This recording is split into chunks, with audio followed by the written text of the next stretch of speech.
Good morning. So sukad sa pagbreeding na to no. Wari na to damha nga nakapaliwat na gid ta.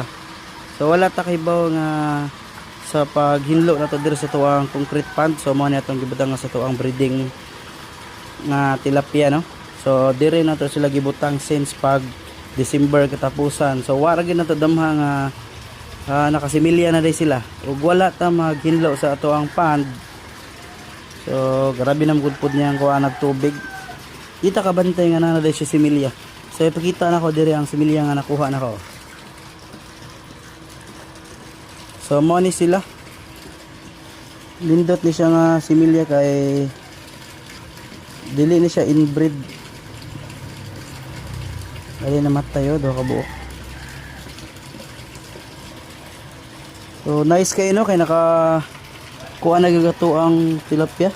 Naman po ilaghan pa diri sa ubos oh. Di lang kayo lagi makita mo po kabantay nga na day similya ni dire.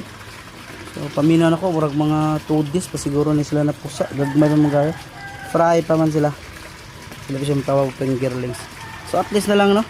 Dili na to magpalit kay naghimo na to katong kagalingong breeding sa tilapia. Wala po lagi stock, mabay problema lagi. So plano na to ibutang na to diri sa kuan. Dako nga pond sa pikas. Dire na to ibutang oh. Wala pa ni hinlo eh. So ato pa na siyang hinloan.